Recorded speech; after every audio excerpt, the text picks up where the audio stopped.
આજે આપણે ફક્ત 30 જ રૂપિયામાં બનતું નવું ફ્રોક બનાવીશું. તે પણ સિમ્પલ અને સહેલી રીતેથી સ્ટિચિંગ અને કટિંગ બંને કરીશું. માર્કેટમાં મળતા નાના ટુકડા હોય છે, સેકન્ડમાં 5, 10, 15, 20 એવી રીતે આવે છે. એમાંથી મેં ટુકડા લીધા છે અને એ ટુકડાનો આપણે ફ્રોક બનાવીશું. એ પણ પેટર્નવાળો ફ્રોક બનાવીશું, જેની રીત તમે આખા વિડીયોમાં જોઈ શકો છો, સ્ટિચિંગ અને કટિંગ બંને. જો મારા બધા વિડીયો તમને ગમતા હોય તો લાઇક, શેર એન્ડ સબસ્ક્રાઈબ કરવાનું ના ભૂલતા. તો સૌ પહેલાં આપણે જે કાપડ લાવેલા છે, જે આ કાપડ છે એ 10 રૂપિયાનો કટકો છે અને આ 20-20ના કટકા છે, જે 15-15ના અલગ છે. હવે મેં કોટનનો સાદો વ્હાઇટ કલરનો કોટન અસ્તર લીધું છે. સૌ પહેલાં આપણે શોલ્ડર લેશું. શોલ્ડરથી આર્મહોલનો પોઈન્ટ કરીશું, ગળાનો પોઈન્ટ કરીશું. આગળ અને પાછળ બંનેનું ગળું દોરી લેશું, કમરનું લેશું. શોલ્ડરથી ઉપર 1/2 ઇંચ જેટલું ક્રોસમાં કટિંગ લેશું. હવે કટિંગ કરી લેવાનું છે. પહેલાં પાછળનું ગળું કટિંગ કરવાનું છે, અલગ કરી અને આગળનું ગળું કટિંગ કરવાનું છે. આર્મહોલથી અંદર 1/2 ઇંચ જેટલું ઉતારવાનું છે અને પાછળ હૂકનો એક કટ કરી દેવાનું છે. હવે આપણે ઘેરનું કટિંગ કરીશું. જે કમરથી લંબાઈ જેટલી જોતી હોય એટલું ઘેરનું કટિંગ લઈ લેવાનું છે. લંબાઈ આપણે જે ફ્રોકની હોય એના કરતાં 3 ઇંચ જેટલી આપણે ઓછી રાખવાની છે અસ્તરની. આવી રીતે કટિંગ કરવાથી આપણી પેટર્ન એકદમ સરસ બનશે. જે લંબાઈ હોય એના કરતાં 3 ઇંચ જેટલી ઓછી રાખવાની છે અસ્તરની.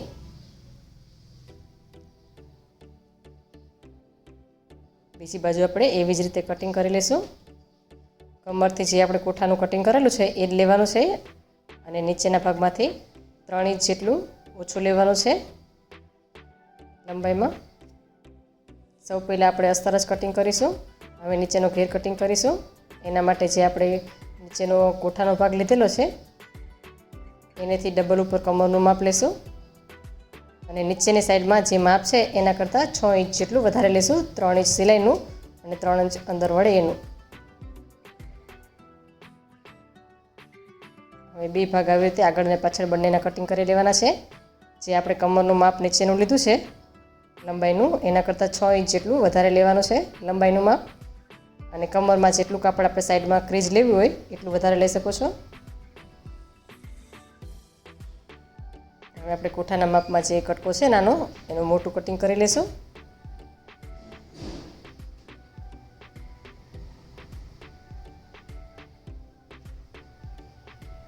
હવે સ્લીવનું કટિંગ કરીશું.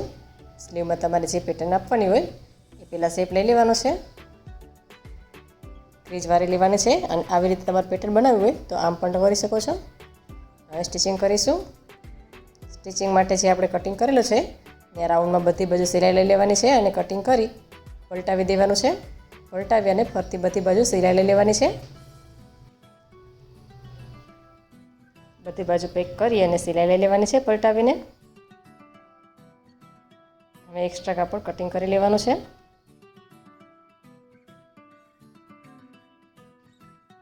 આગળનો ભાગ કમ્પ્લીટ થઈ ગયો છે. હવે પાછળના ભાગમાં પણ આપણે હૂકનું આવી રીતે સિલાઈ કરી અને પલટાવી દઈશું.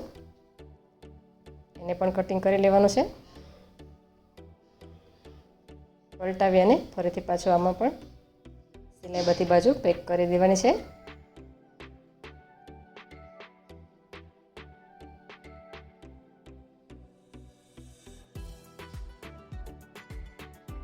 બધી જ બાજુ આવી રીતે સિલાઈ લઈ લેવાની છે. હવે આ પણ એક્સ્ટ્રા કાપડ જે છે એ કટિંગ કરી લેશું. તો આગળ પાછળનો બંને ભાગ આપણે તૈયાર થઈ ગયો છે. હવે શોલ્ડર જોઈન્ટ કરી લેશું.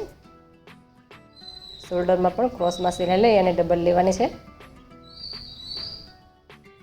પેટર્ન બનાવીશું સ્લીવની.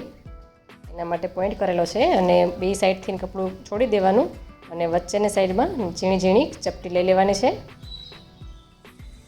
જે આપણે પ્લેટ આવે ત્યાં આપણે સાદી સિલાઈ લેવાની છે. ફક્ત જે વચ્ચેનો શોલ્ડરનો ભાગ આવે ત્યાં ઝીણી ચપટી લેવાની છે અને ડબલ સિલાઈ લઈ લેવાની છે. હવે આગળના ભાગમાં પહેલાં નાની પટ્ટી વાળીશું.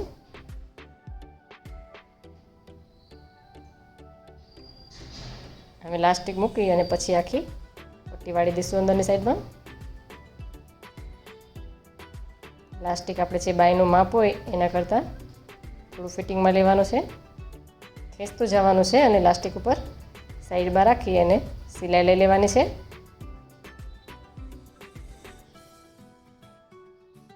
તૈયાર થઈ ગયું છે એક બાજુ સ્લીવ આપણી. હવે બીજી બાજુ પણ એવી જ રીતે મૂકવાનું છે.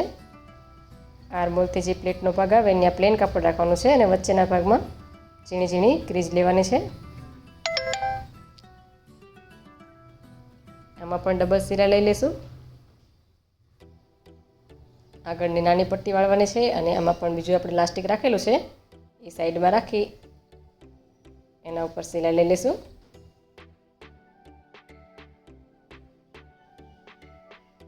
હવે બાજુમાં આપણે એક નાનો ફ્લાવર બનાવી અને પેટર્ન બનાવીશું. એના માટે ચોરસ કાપડ લીધું છે એને ડબલ કરી અને પલટાવી લઈશું. વચ્ચેની સાઈડમાં સેજ ખુલ્લું રાખી અને પલટાવી લેવાનું છે.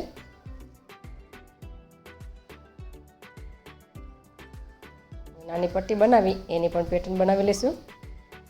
આ પટ્ટીને તમે પલટાવી પણ શકો અને ડાયરેક્ટ ઉપર સિલાઈ પણ મારી શકો. એના ઉપર ડબલ રાખી અને આપણે જ્યાં રાખવું હોય એવી રીતે રાખી સિલાઈ લઈ લેવાની છે. હવે નીચેનો કોઠાનો ભાગ બનાવીશું. કોઠાથી નીચેનો કમરનો માપ આવે એ બનાવીશું. એના માટે આપણે સિલાઈ મોટી 5 ઉપર રાખી અને એક સીધી સિલાઈ મારી દેવાની છે. લંબાઈના ભાગમાં નીચે અને ઉપર બંને. હવે જે દોરો મારેલો છે સિલાઈનો એ ખેંચી લેવાનો છે અને ઝીણી ઝીણી ક્રીઝ બનાવી દેવાનું છે. એક સાઈડમાં આપણે જે કમરનો ઉપરનો ભાગ આવે એ માપમાં ક્રીઝ બનાવવાની છે અને બીજી બાજુ જે આપણે નીચેનું માપ આવે એ માપમાં ક્રીઝ બનાવવાની છે. અને ક્રીઝ બનાવી અને નીચેનું જે આપણે ઘેરનું માપ રાખેલું છે એના ઉપર સિલાઈ લઈ લઈશું. હવે એને પલટાવી દેવાનું છે ડબલ સિલાઈ મારીને.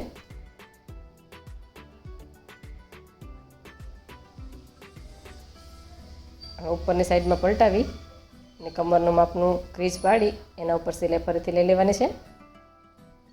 જેટલી આપણે કમરની ઉપરનું માપ છે એટલું આપણે ઝીણી ઝીણી ક્રીઝ અંદર દોરો ખેંચીને લઈ લઈશું. તમે જોઈ શકો છો કમરના માપે થઈ ગયું છે. હવે એના ઉપર પણ સિલાઈ લઈ લઈશું.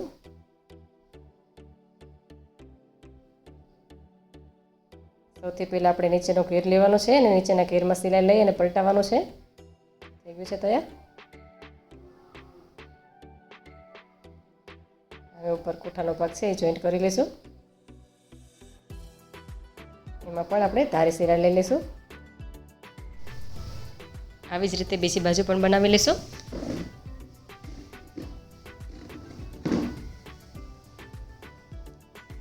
એમાં પણ એક સિલાઈ લેવાની છે. સિલાઈ આપણે મોટી રાખવાની છે. બે સાઈડ સિલાઈ લઈ લેવાની અને દોરો ખેંચવાનો. પહેલાં નીચેના ઘેરના માપમાં દોરો ખેંચી લેવાનો. આમાં આપણે નીચેના ઘેરમાં ઓછી ક્રીઝ લેવાની છે. ખેંચશો એટલે કેમ કે નીચેનું ઘેર આપણે અસ્તરનો વધારે હોય એટલે એ માપમાં કરવાની છે. અને નીચેના માપનું જે અસ્તર છે એ ઉપર મૂકી અને ઉપર સિલાઈ લઈ લઈશું.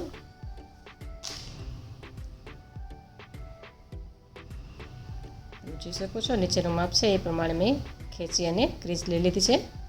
હવે એના ઉપર સિલાઈ લઈ લેવાની છે. સિલાઈ અંદર ડબલ જ મારવાની કેમ કે ઉપરથી આપણે આના ઉપર સિલાઈ નથી લેવાની.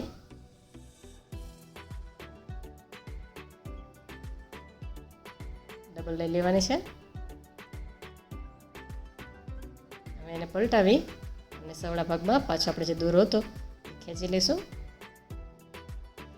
ખેંચી અને ઉપરના કમરના માપમાં આપણે લઈ લેવાનું છે અને એના ઉપર સિલાઈ મારી દેવાની છે.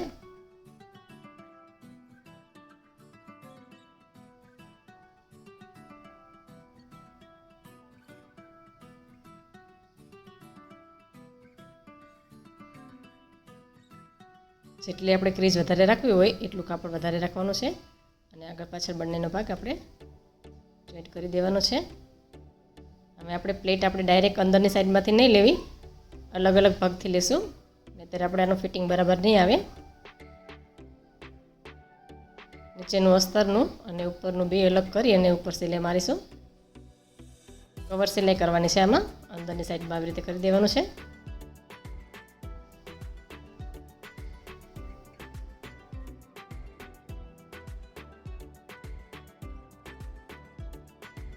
જોઈ શકો છો કવર સિલાઈ થઈ ગઈ છે. પ્લેટનું માપ આપણે આવી જ રીતે કરવાનું છે નીચેના ભાગમાં, અને પછી જે ઉપરનું કમરનું માપ આવે એમાં આપણે પાછું બહારની સાઈડમાંથી પ્લેટ લઈ લેવાના છે. જે નીચેનું ઘેર છે એને આપણે કવર સિલાઈ અલગ અલગ કરીશું, અસ્તરની પણ અલગ કરીશું અને ઉપરની પેટર્નને પણ અલગ કરીશું. પછી જે કમરનો વચ્ચેનો ભાગ આવે એટલામાં જ આપણે પ્લેટ બહારની સાઈડમાં લેવાના છે.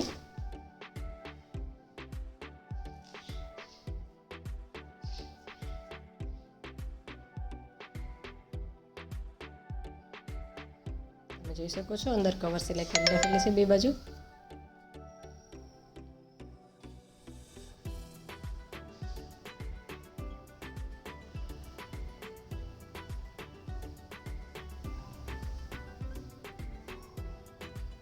નીચેના ઘેરથી વચ્ચેનો કમરનું માપ આવે એટલામાં જ આપણે પ્લેટ બાકી રાખવાના છે. હવે આપણે કમર પટ્ટીની પટ્ટી બનાવીશું.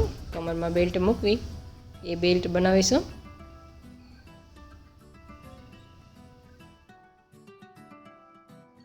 વચ્ચેની સાઈડમાં આપણે જે કમરનો ભાગ જોઈન્ટ કરેલો હોય ત્યાં રાખી અને સિલાઈ લઈ લેવાની છે.